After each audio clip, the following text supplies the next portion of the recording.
Welcome back to another episode of Rethinking Politics, where we like to rethink politics. So we're glad to have you with us. For any new listeners, I wanted them to kind of know up front what they were getting into, so I think it's taken care of now. I think so. If the title didn't give it away. My explanation definitely Your explanation. did. Yeah, if they didn't understand the title, though, now that I'm thinking about it, they probably didn't understand the explanation. I used a different word. The title's rethinking. I said rethink. Totally different. Anyways, here we are for episode 99. Very subtle, very funny. Someone is, not us. We're going to be talking about some fun things. We're going to be talking about food and environmentalism, our two favorite subjects, and in this case, they are very closely intertwined. The first thing we're going to be talking about is the Dutch. I thought we were going to talk about Holland. You know what? Let's just talk about the Netherlands instead. All right, we'll set aside the Dutch and Holland and talk about the Netherlands. Talk Netherlands. So as you are all familiar, the Netherlands should not exist. It is a country that was literally created not out of thin air, but out of thin water. And they what? You're killing me over water? There, Sorry. I feel like there's going to be people, because I would have been confused. There's going to be people confused. Dutch, Holland, and Netherlands are all the same people. And I still can't get over that. I can't get over that. He can't. I did not know this until last week. I've moved on, but Dan's stuck. I'm stuck. And now I'm stuck on thin water. So I'm I'm referencing the fact that what they actually did hundreds of years ago is they built giant dams, basically, these huge land barriers around whole sections of the Netherlands that were either swampy or completely covered in water, and then drained all of that water from the area in order to reclaim the land. And so when I'm saying they created the country out of thin water, that's what I mean, is that this is not a utopia that people just landed upon. No, this is a place that was not friendly to human existence, and yet they made something out of it. I like that. So if you have thin water, you can use it by draining it. Whereas if you have, say, thick water, then you're just stuck. Then there's nothing you can do. There's nothing. You move on. You move on. You can dive into it. I was about to say that's Antarctica. You know, it's a whole lot of thick water, and there's nothing you can do. But why I bring this up is because hundreds of years later, Netherlands, which is a tiny, tiny country that is equivalent to one of, half a dozen of our small, I heard Maryland. Maryland, basically. A very, not a large state in the United States. Netherlands is equivalent to that, and yet they are the number 2 exporter of food in the world. That's nuts, this tiny little country. And so I bring up their origin story because that lends explanation to why they're able to produce so much. It's because they're incredibly efficient, and they have been, and they've perfected what they've done. And so basically you have this country of farmers that's this agricultural powerhouse that no one ever thinks or talks about. But if they do, they always refer to it as the Dutch, Netherlands, Holland. Anyways, so what's been happening over in the Netherlands is the government decided that they need to fix the climate crisis, and the first thing they got to do to fix the climate crisis is take care of nitrogen. There's a nitrogen crisis is the concern, and so what's happening is the manure that is being used by these farmers is creating nitrogen that's mixing with urine and creating ammonia, and it has when it washes away, it can be harmful, right? That's the argument, is that it's detrimental to the local environment. And of course, there's other factors as well, but that's the primary concern here. That's the primary driver to this whole crisis that's popped up here. And so they've instituted and are working on instituting some regulations. And the national government's instituted these. They've told the local provinces, you have time to come up with a plan. You got to present that plan about how you're going to limit the production of this nitrogen. And they've estimated that instituting this plan will cause 11,200 farms will have to close up shop completely because they simply will not be able to meet those numbers. And there's going to be done. They're going to be run out of business. And another 17,600 will have to significantly reduce what they're producing.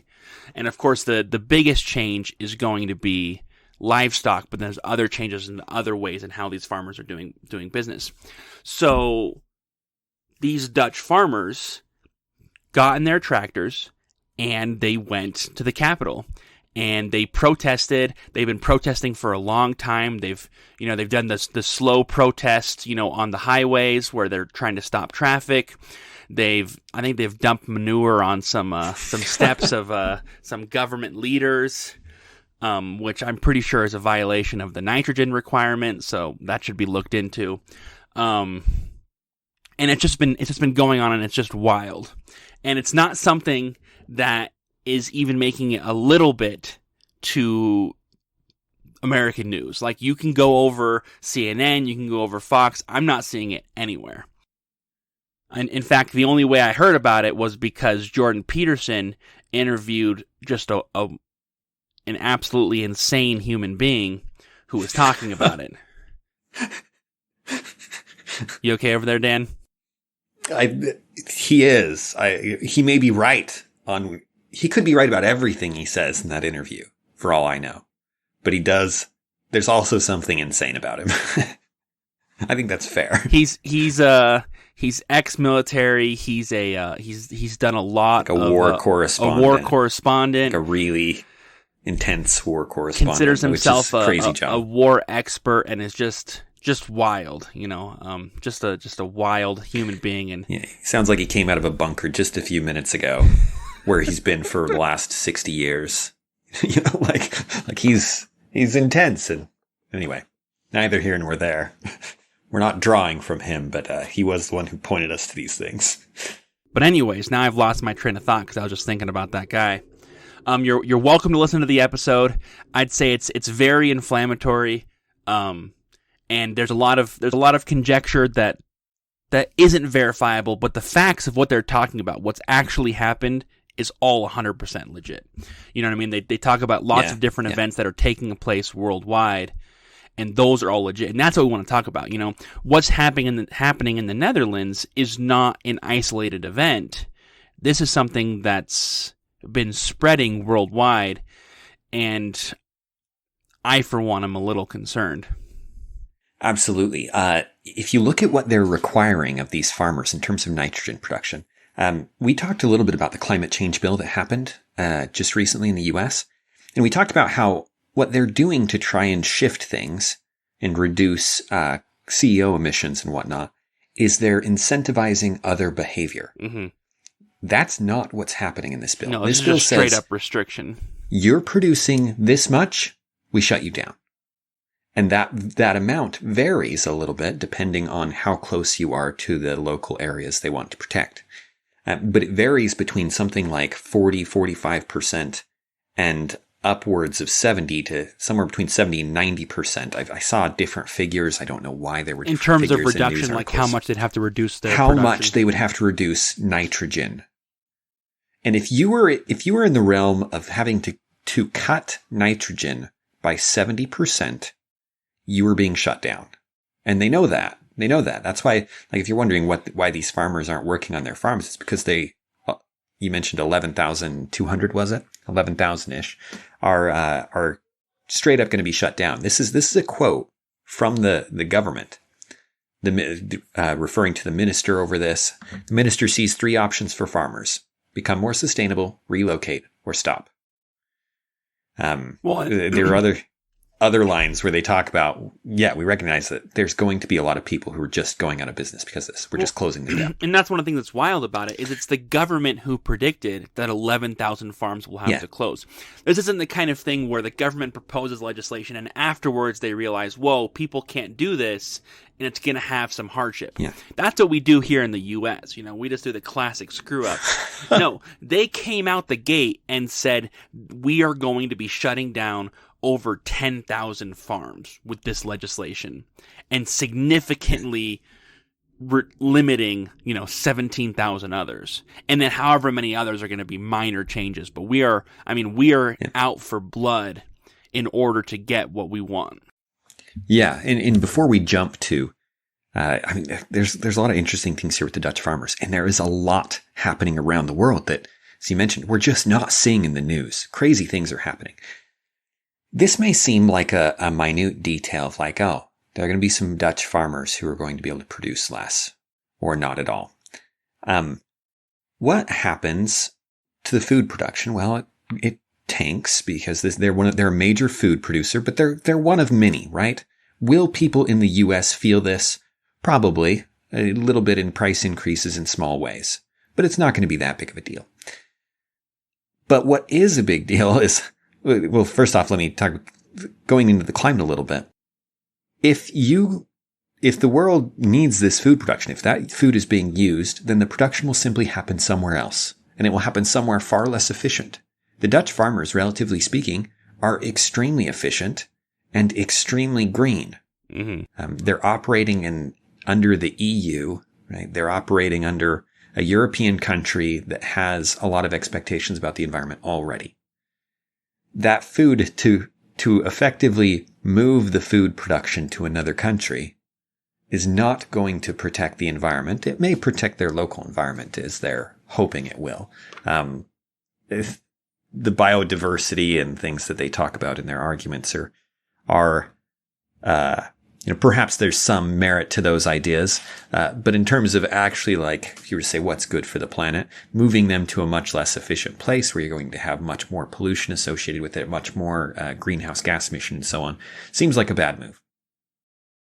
Well, and especially when you're looking at the kind of metrics they're looking at, because, for example, with the nitrogen, nitrogen is so closely associated with livestock that the end result is just anywhere that they have those strict nitrogen restrictions, they just aren't going to be able to raise livestock. And so what that comes across as to me is not a restriction on trying to be a more green farm, but just you cannot produce this type of food anymore in these areas. You know what I mean? And that's very different than how we normally think about green measures. You know what I mean? We're saying you just can't raise cattle anymore. You know what I mean? Yeah. Some of their statements about it, like this is a dead end. The idea being that there's no future in livestock, essentially. It's interesting. Now, but the thing is, this is not happening in isolation. This is, if you didn't know, Russia and Ukraine happen to export a lot of food as well. If you didn't, and war is a good resource sink. And the Canada is going to put similar restrictions on their farmers. And I think Ukraine was also a big exporter of fertilizer, and still is. And that's significant because fertilizer plays a huge role in food production. That food production is not. It's not a binary process. You know what I mean? It's not you have ground and then you have wheat and then you have, a hamburger. There are more steps involved here, and one of those huge steps is fertilizer. And you disrupt fertilizer. You disrupt fertilizer now, and then 6 months to a year later, you have a reduced crop, and then 6 months after that, you have starvation. You know what I mean? It's a delayed reaction even further because it's one step further back. But it still has an effect. Yes. And for further information on that effect of messing with fertilizer, see Sri Lanka. Sri Lanka played with the fertilizer. They have a number of other issues there. If you're not familiar with what's happening in Sri Lanka, currently there are a lot of random people living in the president's house, and the president fled the country. I think he's in Thailand right now. Thailand, yes, I think is where he was seen recently. He was in Singapore before that. Sri Lanka is an interesting place. Sri Lanka was on the rise.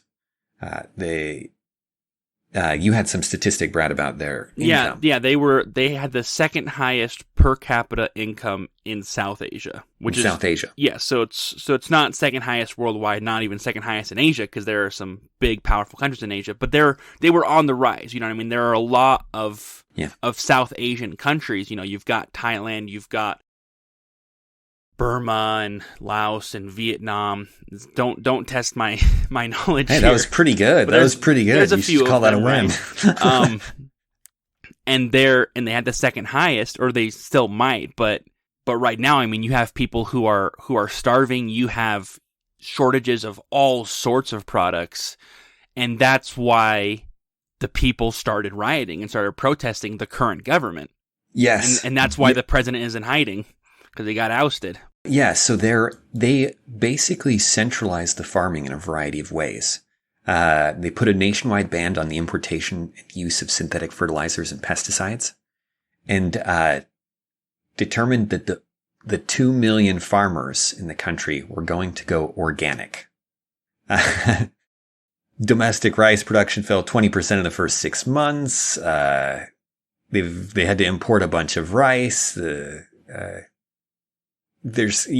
We'll post an article about it. You can get into the details if you want to, and what happens. And what happened initially, what happened in 6 months, is nothing compared to what's going to happen over the course of a year or two, right? As Brad was saying, this is down the road type of things. It got to the point where food is crazy expensive, and there's almost no food in Sri Lanka. And so how do you end up with a bunch of people? I'd read some initial articles about this that were like, oh, there's some political unrest in Sri Lanka. The people aren't happy with their government. And then you dig into it, and it's like, actually, the people are starving. And they're desperate for food.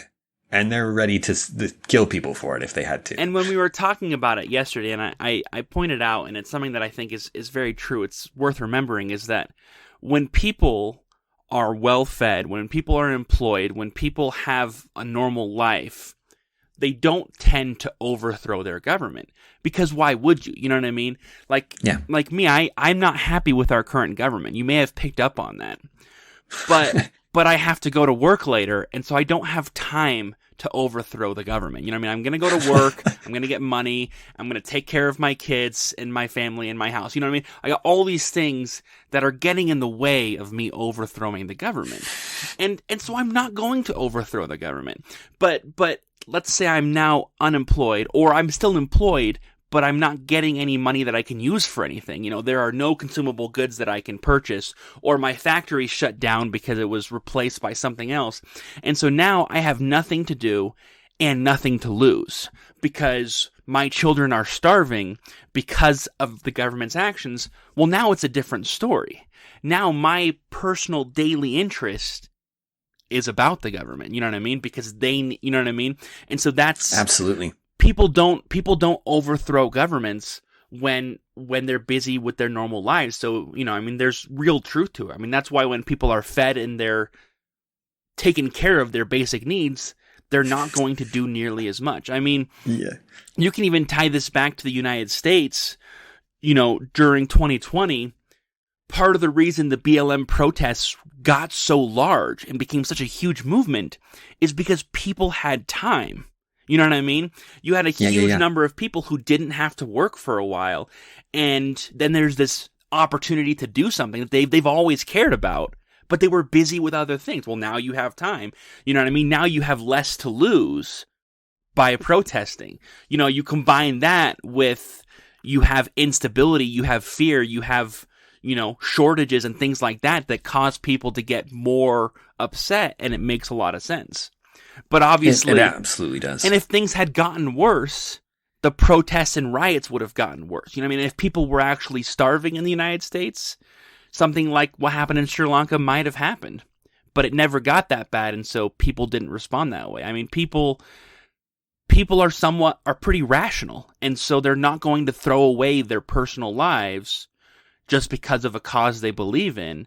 But when their personal lives are being thrown away already, then things change. It does. It changes everything. This is a slight tangent, but extremely relevant. This is the progression of Marxist theory follows this line, because Marx originally thought that capitalism would lead to a class of people that got poorer and poorer and poorer until eventually they were starving and had nothing. And then they would overthrow people. And of course they would. Of course they would, right? If that actually happened, wouldn't? yeah. And then it turned out that they actually were getting richer, just getting richer slower than the rich were. And it turns out it was remarkably stable. Yeah. Capitalism is very stable. People love to complain when they live in a capitalist society, but they don't love to violently overthrow the government because they're actually doing good. You know what I mean? Not the government, but the people. Like, they're prospering. They're not going to overthrow the government. Yes, so there are now competing Marxist theories that have evolved from there to be like, well, how do we create a revolutionary class?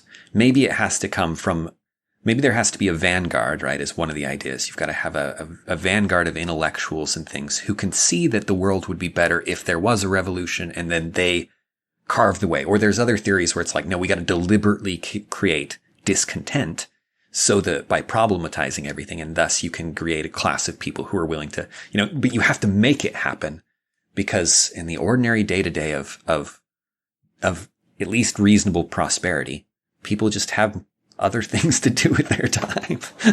they've got things they've got TV shows they want to watch, right? You'd have to kill the internet in the US to even begin to have a revolution. Yeah, kill the internet or disrupt the food supply, Disrupt the food supply, yes. These are the kind of things that would get people up in arms. Which is worth noting, right? We've talked about COVID in the past and the disruption and things, inflation and whatnot, and now we're looking at food supply things. So Sri Lanka is in a bad way, and they're going to be in a bad way for a long time. I don't know what it'll take to get their economy fixed, to get things back to the way they were. Obviously, you can't grow crops overnight, and they were relying a lot on their own food. They had 2 million farmers. You can't create food out of nothing. For a while, they're just in a really, really bad way. And they're a relatively small country, and so there's more that can be done for them than can be done for other situations. I mean, they're small. I mean, they can get aid from other countries. They can get food brought in. I mean, that's something that happens on a somewhat, not a regular basis, but occasionally it happens where you have countries that basically collapse. Their economy will collapse, and then other countries step in and keep the people from starving, which is Greece, good. You know what I mean? Yes, we don't want people starving. Starvation bad. But I bring that up because the governments make stupid decisions all the time. When they make them in isolation, in smaller environments, the negative impact can be tempered. You know what I mean? Mm-hmm. We haven't seen massive death in a long time. You know what I mean? We haven't seen what you saw in Russia under Stalin, where people were literally dying by the millions from starvation, from famine. You know what I mean? Where you had a centrally planned government and people were literally just dying. I mean, they were being killed by the government, but they were also just dying from famine, and it was crazy. The crazy numbers that we don't even have solid data on because it was Soviet Russia, but we know something like 6 million starved or something. But we know the numbers were crazy, right? And that hasn't happened in a long time, because when these small countries make these government gambles, they don't suffer those full consequences, which is good, but it's worth pointing out that we're not seeing the full consequences of these actions. So if we emulate, you know what I mean? If the United States did what, Sri Lanka did, and the United States, food production, I mean, we're the number one exporter of food in the world. if we did that, what would be the ramifications? If the Netherlands goes through with all of their plans, what are going to be the ramifications? Yeah. Because these are the countries that are picking up the slack. The Netherlands is not Sri Lanka. The Netherlands is not a blip, maybe in terms of population, but in terms of what they're producing, if that is cut in half, what are going to be the ramifications? I don't know, but it's not good, especially when you factor in, Dan, that the supply chain issues that were started with COVID have not stopped. You know what I mean? Those have been continuing. I mean, everyone has said, all the government leaders have said, this is going to clear up. I mean, they were saying that from 2020, that this is going to clear up, and we haven't seen it. We haven't seen it yet. In many cases, it's gotten worse in different areas of the world in different times. I mean, we're still seeing shortages in the U.S. today, and it's been, a solid 2 years. Yes, and what is a shortage here is a complete, where we don't get some things, poorer countries will end up with nothing. With right? even where less. we will be inconvenienced, poorer countries will be going truly without and getting in malnutrition and even starvation later. You're right to point out that the Netherlands is on a different scale. Despite its size, it is the number 2 exporter of food in the world, which is insane. In the top 5, 3 of them are European. In the EU. Yes, thank you. Specifically in the EU.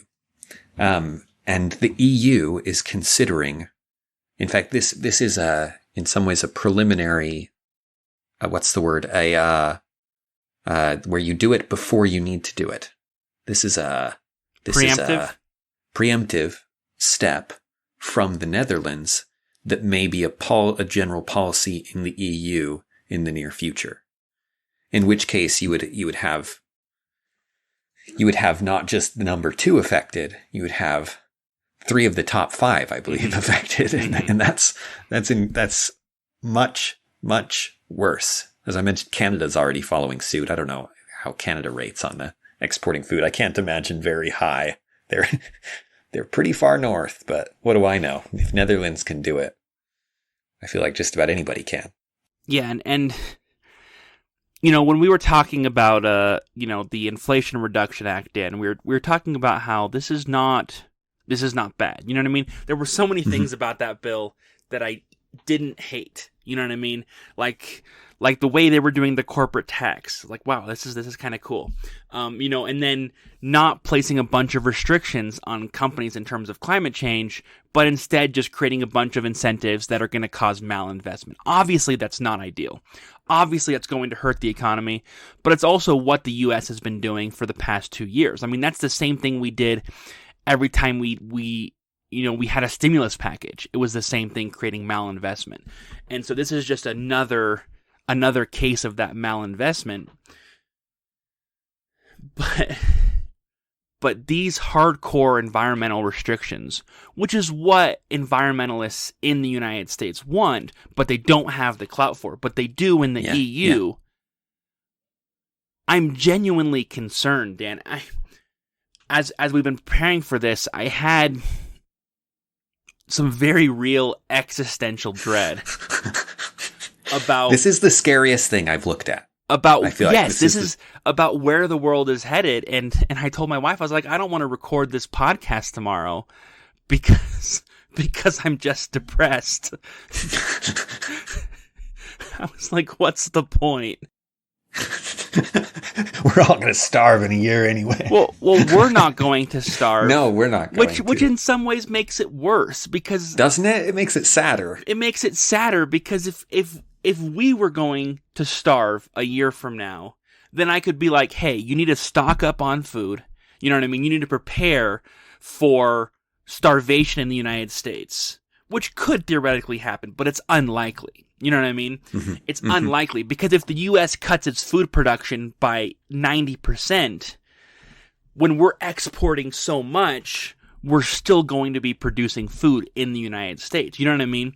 It's the other countries that are going to suffer. It's the third world countries. Same thing with, the Netherlands and the EU. The Netherlands is a tiny, tiny country producing an insane amount of food. they cut their production 90%, they'll still have enough to eat. But the 90% that was going to somewhere else, those are the people who are going to suffer. You know what I mean? Yeah. And what we're talking about, I mean, if you had widespread famine, which at this point is a very real possibility, you know, as you said before, you know, Ukraine and Russia not exporting like they were before, the huge, you know, the energy crisis in terms of oil and gas production, which is used to make fertilizer, combined with Ukraine producing less fertilizer. Worldwide shortages and famine is looking very much like not just a possibility, but a very real probability. And when that happens, we're talking about millions of people dying, but somewhere else, you know what I mean? And that's just, it's just rough. A lot of the lists include the European Union as one thing. The European Union as its own thing exports something like more than the next like 15 biggest exporters combined. The European Union exports a ton. If they go all in on climate stuff, hopefully they're not. Hopefully they're looking at their dependence on oil, and you know, a lot of them are reversing some of their green policies regarding fossil fuels, because right now Russia has them over a barrel, and it's just not good for them, right? Hopefully they don't go down this road that the Netherlands is going down. But if they did, there would be widespread famine. No, and see it, and that's not what I'm saying, Dan. I'm saying the things that have already happened. Yes. I'm saying the wheels are already turning towards famine. That the EU may go green, you know, or not. But regardless of that, these other things that are happening, you know, I don't know the metaphor, but the batter's already been made. Now we're just waiting for the cake to bake, you know? I don't know. You know, baking a cake is not the kind of inevitability that we usually think of with a good analogy here. But we'll take it. We'll take it.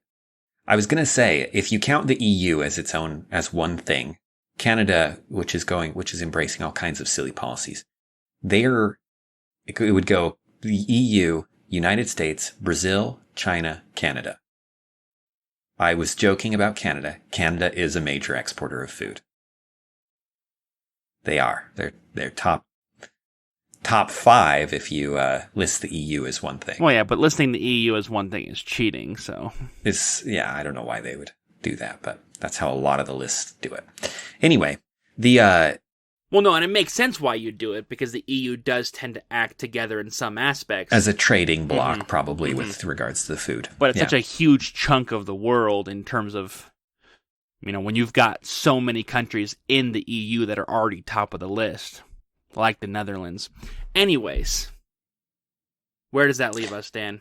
Besides a little depressed. So besides a little depressed, the result, the inflation is... We talk about inflation in the United States. Inflation is hitting the entire world, because then every system in the world, every financial system in the world is affected by ours. Ours is the world financial system, and so every subsystem is affected when our system has problems. Not to mention, other governments were doing the same thing that our government did, which helped cause the inflation in the first place. I mean, that's right. Because there were huge chunks of the world that shut down. I mean, way longer than the United States did, and way, way more severely. I mean, part of the reason we still have shortages today is because of those lockdowns 2 years ago that disrupted, you know, the supply chain, that things stopped being produced, and so things weren't being shipped, and they were being produced, you know, in overdrive. Now there's not enough to move those things over.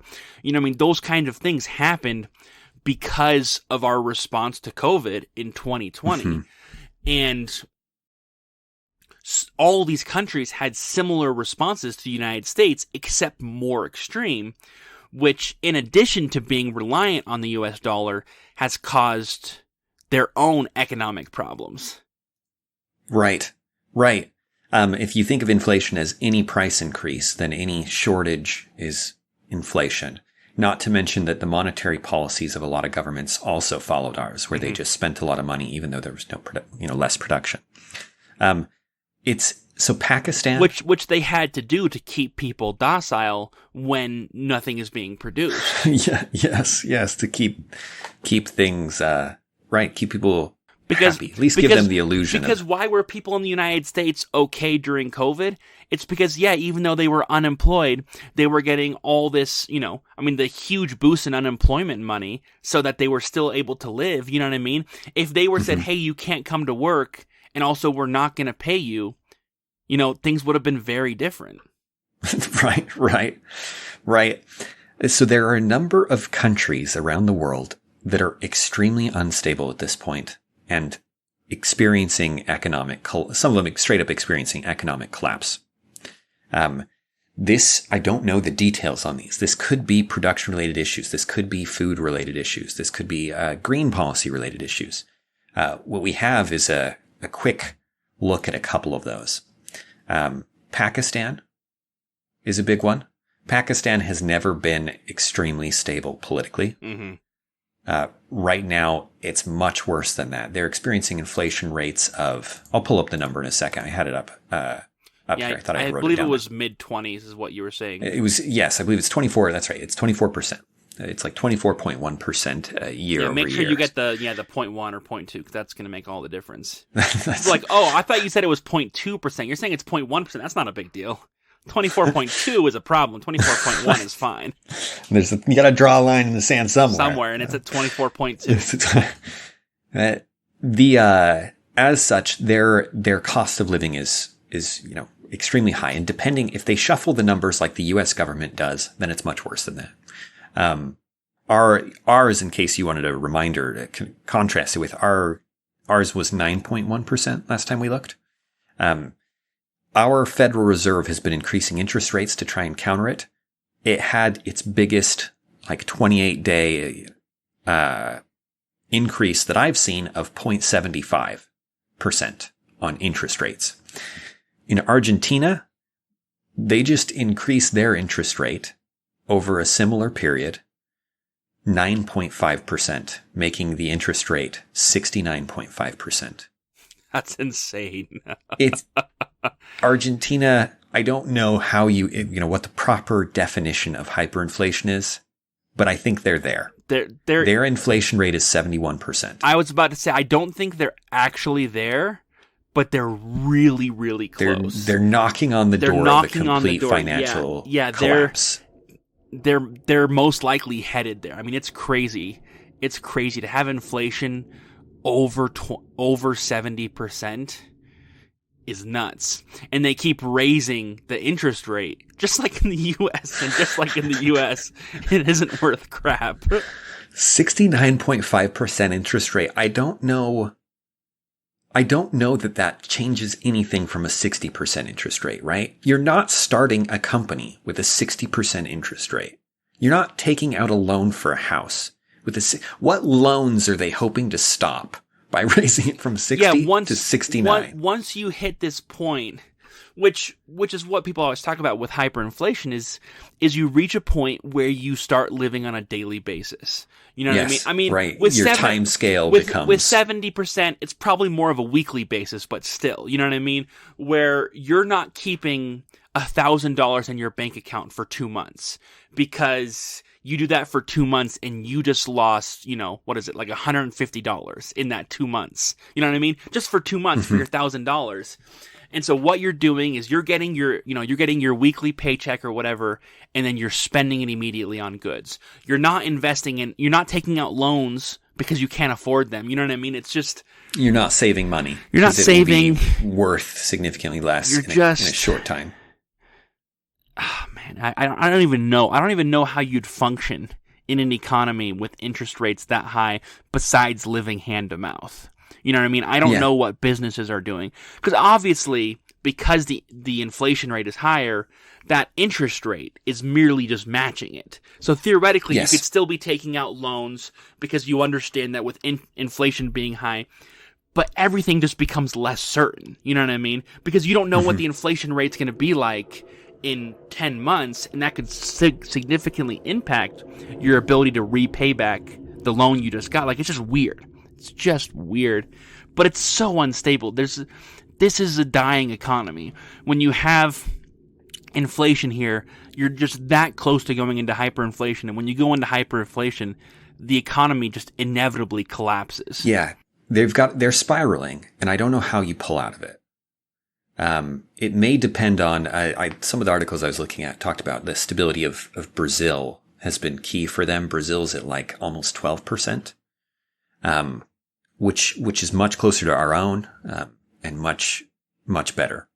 And I think Brazil anchors a lot of this out. I love that 12% is now good, you know. It's now you stable. start looking at these 24%, 60, or what was it? We were just talking about Argentina. It's over 70% in Argentina. Over 70%, yeah, with an interest rate. It's sad when the interest rate and inflation rate are 60 plus and they're close together. Like you're not sure which one. They're close enough you can mix them up. It's an absolutely catastrophic sign for what's happening there.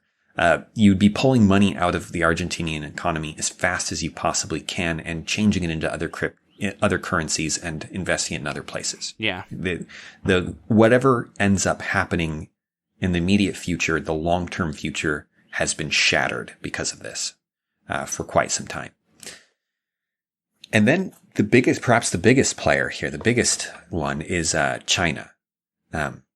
China, we've talked about China several times here, that it's, something of a paper tiger, as the saying goes. That its actual economic forecast is much, much worse than people had been talking about over the last couple of years. China's real estate market, what happened with Evergrande was a big deal. Evergrande was a massive, absolutely massive company, and it turned out they were seriously leveraged to the hilt and had no unsound. profitable. Yeah, yes. It appears that the policies and practices of Evergrande are the norm, and that Evergrande was just the biggest domino to fall early. They have an absolute obsession with real estate as a symbol of wealth there. And so they've invested a massive amount of their economy into it. Something like 70% of the average person's wealth is caught up in real estate. And it is just a giant bubble, a bubble on scale perhaps unlike any other bubble that we've seen in recent years. A collapse that will make the 2008 financial crisis look really tame is what I've heard, right? We don't know this. That's at that point, it's to some degree, It's speculation. Using a good speculation, right? Mm-hmm. So I don't want to state that I think that's going to happen. I don't know enough about it, but it appears like it'll happen, and it appears like there's going to be people are starting to exactly. You think it's going to happen, but you don't know. They're on the verge of bank runs. The way that their bank system works is much like ours at the top, but they also have a bunch of banks that operate on a more local level that don't have the backing of the federal government, the Chinese Communist Party. Federal just our favorite a functional enough word, but they don't have they're not favored by the people who run that country. Sometimes we forget about the fact that China is a totalitarian state. It is the last hangover of the horrible, horrible totalitarian states of the 20th century. You know, the Nazis are gone, Stalin is gone, communist China is still here. And they've made some changes, but fundamentally, at the core of their government, it is a totalitarian state. And that hasn't changed. Yes, and what you're getting is investment is being pulled from it. The Chinese, you can read the Global Times is a good paper if you want to hear the Chinese spin, if you want to hear the Communist Party spin it. They're talking about how they're changing the banking practices, and they're going to shore up the economy and change the regulations and things so that to try and restore trust. As it is right now, China is in a really, really bad place financially.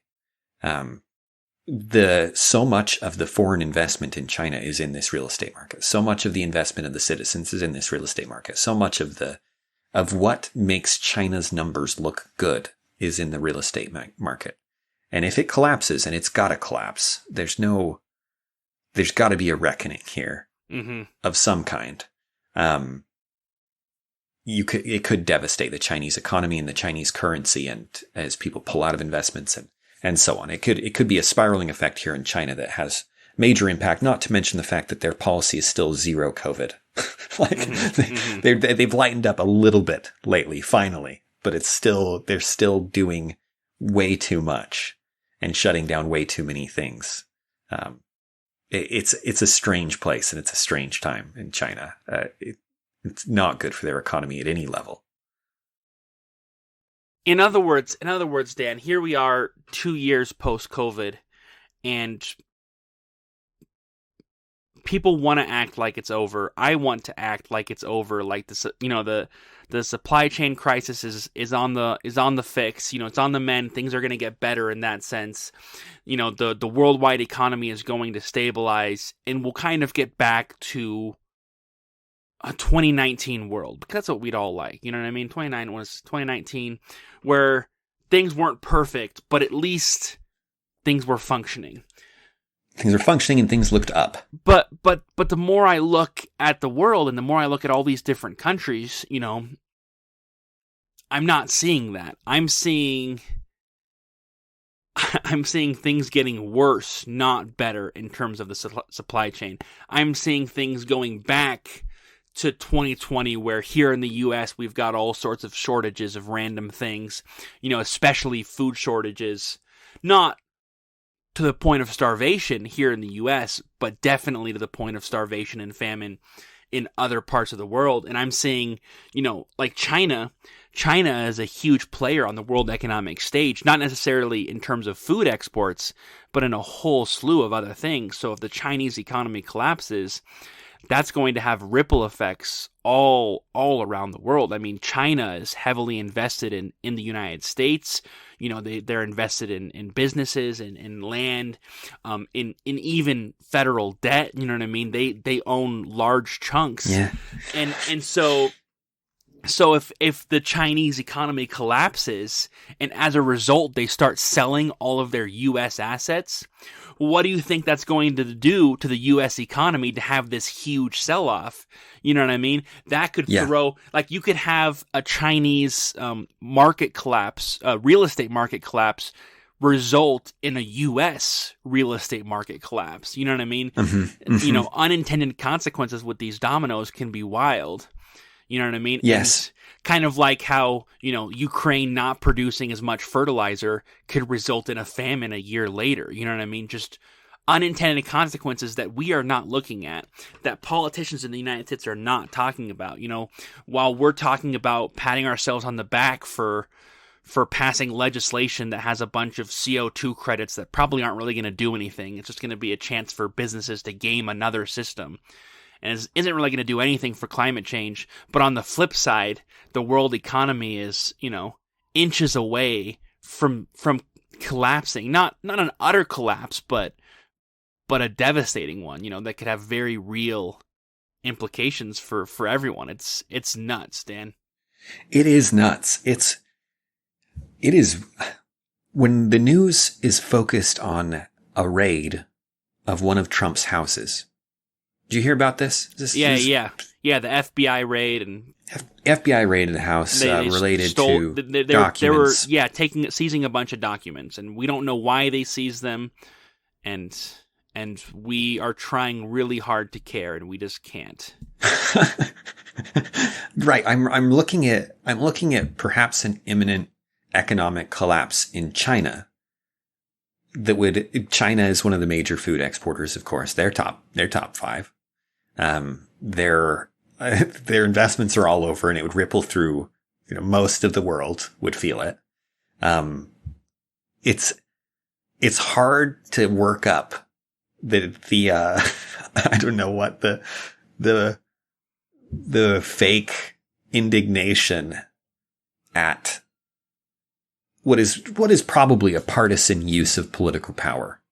At least could be. It's like, all right, whatever. Like there are countries, we may embrace policies that take the problems of COVID and make everything much worse. And they're going to be things that happen down the line and are subtle effects. And we need to figure it out now. And this political back and forth is just not that important. It's just not. Just doesn't matter that much. What were you going to say? Oh, I was going to say that it may, I mean, for sure the attention on it is partisan driven. The actual raid itself may not have been partisan. I mean, Trump has done a lot of sketchy things, so seizing his documents is actually seems kind of reasonable to me. Like, you know what I mean? When I heard that it happened, I was like, okay, well, that makes sense. You know what I mean? This is a guy who tried to stop the peaceful transition of power, who definitely abused his power as president in order to stay in power. You know, maybe we should see these documents that he doesn't want people to see. You know what I mean? That's kind of a reasonable thing. Like, when you have investigations, when you had the Watergate scandal, that's what you were doing, is you were, you know, the police, in order to investigate, is getting the evidence. You know what I mean? That's exactly what you need to find out exactly what happened, instead of just relying on 2 public tweets. That makes sense. That does make sense. But I right? agree. And what would make even more sense would be if along with that, there were investigations into a dozen other people, right? You cut partisan lines. You go, you know what? We're going to clean up. If we're going to clean up corruption, let's really clean up corruption. We're going to go after Trump. We're going to go after Hillary. We're going to go after the Biden kid. Hunter. He's way older than I am.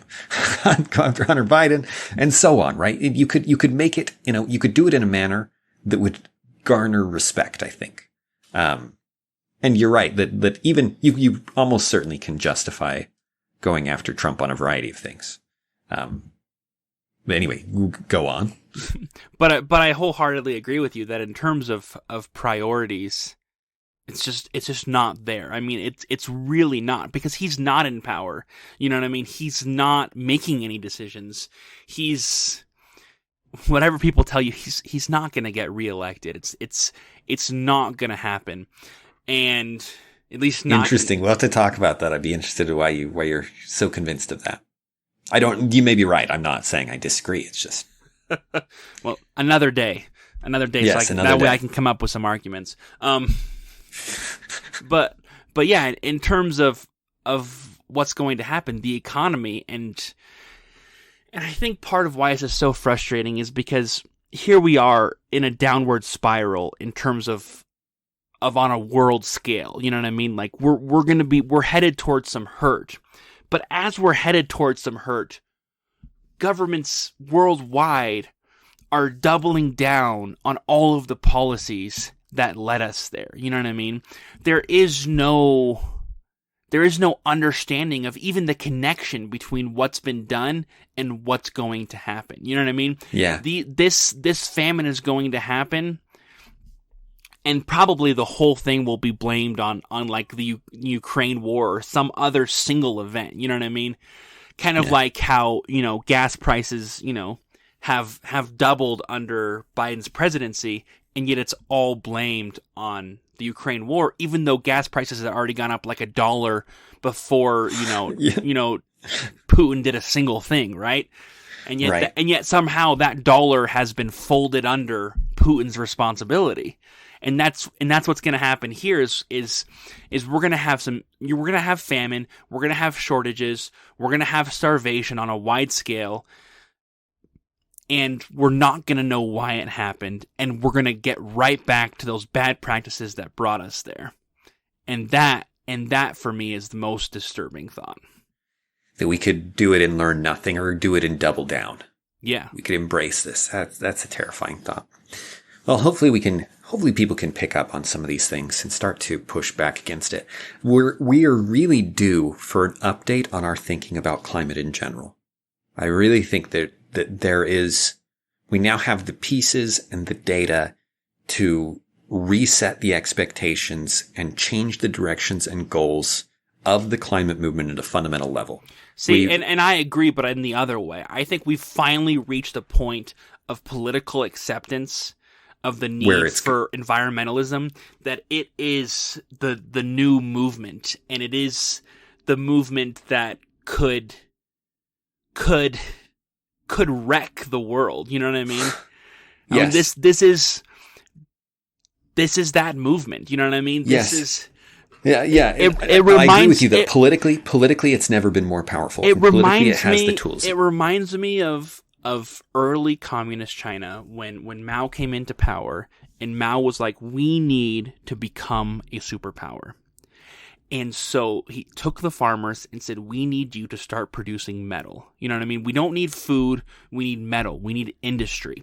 And so the government pushed people into these other fields, and people starved. You know what I mean? Because they stopped producing food and started producing something else because of a centralized plan, and people died for it. You know what I mean? And that's the kind of thing we're seeing with environmentalism, where we have these priorities where they say, yeah, you can't have these cows because it is doing incremental damage to the environment. And the farmers say, okay, well, we're doing this, this, and this to temper that. And the environmentalists say, well, that's not enough. And so the only thing we can do is just stop, get rid of that lifestyle. Yeah. Just be done with it. And that kind of thinking is more and more widespread. I mean, we finally have a generation who grew up on The Day After Tomorrow, and what's the Al Gore one? The global warming one. Yes. I want to say it's A Clear and Present Danger, even though I know it's Tom Clancy, but it's An Inconvenient Truth. An Inconvenient Truth. It's ironic. Wait, can we pause for a second? That is an inconvenient truth that people don't want to see is the exact opposite in some ways of the clear and present danger. That's the... Carry on. Well, that's why I thought of it, because it's a similar kind of idea. It is within that. There's something going on, and are people recognizing it? Yes, yes, exactly. Anyways, an inconvenient truth. People, we finally have a generation of adults who were raised on these ideas. Yeah. And so they're ingrained. They're not logical. I mean, I've had conversations with my wife about it, and it's like, we don't even know what we're talking about, because when you talk about climate change, you're never talking about hard data. You're talking about philosophical views. And the philosophical view is either humans are destroying the world and it just needs to be stopped, or anything else, and anything else is bad. You know what I mean? There's no room for a reasoned discussion. If you have anything negative to say about any environmental action, it means that you're a climate change denier. It means that you're insane. It means that you're a conspiracy. You know what I mean? It's all of these things. Yes. And so there's no room for that reasoned shift that you're looking for, Dan. Like, that's what I'm saying. I don't see how we get to that reasoned shift of yours, where we say, hey, we need to reevaluate because we have way more data than we did when An Inconvenient Truth was made. And I just don't see it. You're right. You're right that the political power of this group has never been greater. And that at this point, it's gone from being a political belief to just a cultural bias that is ingrained in young people from the beginning, which makes it much harder to question and have debate about. I guess the cause of my hope is that I think there are better, what's the word? A couple things. One is that I don't think we've had any luck in changing things, and that in response to actual disaster, I'm optimistic that people will radically and rapidly discard ideas that don't seem to work. Now, maybe they'll put them back into place as soon as the disaster is over, or maybe we get the disaster and people go, this is the perfect opportunity for us to implement sustainable farming for the future. Maybe the result of bad things happening will be to double down. But to some degree, we haven't pushed climate, especially in the US. Climate hasn't been pushed so hard that it causes real problems. We've pushed just hard enough that it keeps up with our prosperity, and it hurts our prosperity. But it's it's cutting a little bit from our gains rather than causing actual declines. And this bill we just looked at is in line with that. What they're doing in the Netherlands is the opposite. The Netherlands will make the people much worse off. They will actually lose things. And I would say, Dan, that we actually have done more that we don't think about. I mean, an example of that is plastics refinement, we don't refine a whole slew of plastics in the U.S. because of environmental restrictions. You're right. You know, You're right. those businesses have been shut down and we don't think about it. And now those plastics are refined in other countries much more inefficiently than they used to be refined here in the U.S. and much worse for the environment. I mean, like literally as worse a whole, for the world. Yes. Because of climate change policy. You're right. In the We've US. made a number of things unprofitable and those have gone overseas. And that's, yes. Yeah. You're right that there's a lot there, but we still it's grow. Under the surface. We're used to it because it happened before you or I paid attention. You know what I mean? Yes, so we don't even think about it, but those things are still there. Yes. But on the whole, America still grows. Our economy grows. We become more prosperous with COVID. Maybe with COVID and inflation, we're having real, I think we are in the middle of a real setback. Mm-hmm. Yeah, I don't know. It'll be interesting to see. The world really hasn't, you get it in countries, in certain places of the world, people have gotten poorer, but it's very rare under capitalism and under as corrupt as our markets have become in a lot of ways and as centralized, and the international trade deals and things are often stupid. But the way, as foolish as so much is, we have gotten better. We become better off. You reverse that. And I think people will wake up. I think people will discard partisan ideas and actually, I don't know. I don't know. It could go either way. When you get instability, you get chaos, and when you get change, and I think that change in the U.S. would be for the better. I don't know in other places. I don't buy it. I really. I'm not seeing it. I keep thinking of so many times that when things happen, especially here in the U.S., people push for government solutions, and we're really good at saying that this happened because of lack of government intervention in the first place. That the reason this famine happened is because the government wasn't controlling food supplies. I can so easily see it going the other way. You may be right. You know what I mean? You're probably right. That when you look at the 2008 housing crisis in the U.S., do you know what the rallying cry was afterwards? Why weren't we regulating this? Mm-hmm. When we had these huge, massive agencies that have been regulating them decades but terribly. But no one ever said, hey, these regulations are stupid and need to be reevaluated. No, they said we need more regulations. You know what I mean?